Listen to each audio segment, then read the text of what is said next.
practically visible at all in the leading role of his latest film, Memoirs of an Invisible Man. Elaine Lipworth met him and his co-star, Daryl Hannah, in LA. American comedian Chevy Chase has had a string of hits over the past few years. What have they done to me? But in his latest film, we don't see that much of him. Shut all of you. In Memoirs of an Invisible Man, Chevy plays a man who becomes transparent after a top-secret nuclear experiment goes wrong. I want my molecules back! Obviously, I never was really invisible. When I was invisible to the eye, I simply wasn't on camera. But, I mean, it was fun, but it was also very difficult work. When I had to play invisible with special effects, it required a lot of black makeup covering my face, black makeup in my mouth, white teeth from white out, and lenses that were either black or blue. Do you ever, as an actor, wish for that invisibility, anonymity? Sure, but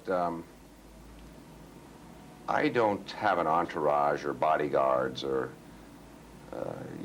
so I don't call attention to myself that much, and I don't get mobbed that much. But I would like the privacy. I think anybody in my position would like to have the anonymity and privacy when they can get it. Were your three daughters jealous when they heard that you were playing someone invisible? It's every child's dream, really, to be invisible for a while, at least to have that magic. I think it may be even more a boy thing than a girl thing. They weren't jealous, certainly. I think they're intrigued by it. I do remember fantasizing about it when I was a kid, but my daughters fantasize about other things. Hello? Back here. His co-star is the gorgeous Daryl Hannah, who has a challenging job, having a relationship with a man she can't even see. Alice, don't be afraid. It's me, Nick.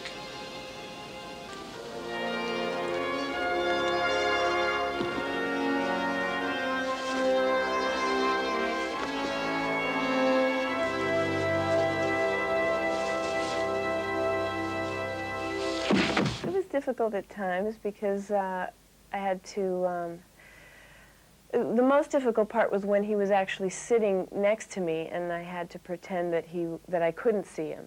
It was more difficult than him not being there and pretending that he was invisible, because then he was invisible. Just tell her you met a guy, like him a lot. Could be serious.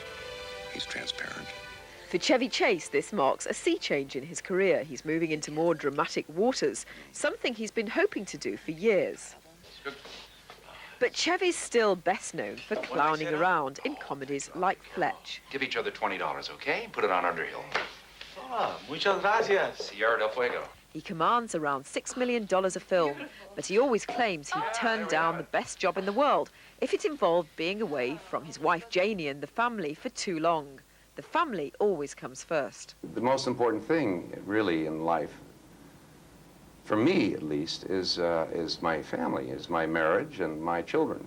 And what I do so that we can live high in the hog and have fun lives, and they can have great educations. And I do it because I love doing it too, you know. But they do come first, and I do try to work my shooting schedule around their vacations, for instance. You know, when the children have Christmas and spring break off, I try to be with them, going skiing or whatever we do. In the summer, when they're off, I like to be with them.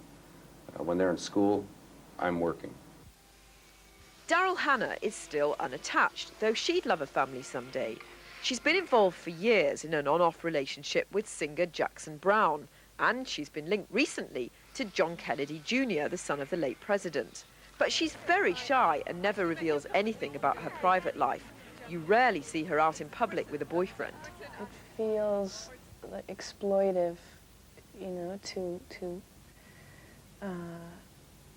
to discuss like intimate things, you know, with masses of people that, you know, you don't know, and especially, it just seems sort of strange to, you know, to share intimate relationships with, you know, strangers. Her career took off with the delightful fantasy Splash, where she played the perfect mermaid. But being beautiful isn't always an advantage.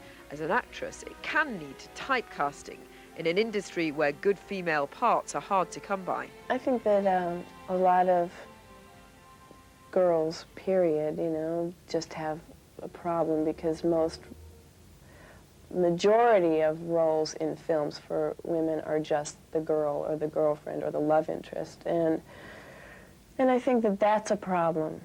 Must be. Some people see them, some people hear them, some just feel their presence. Are they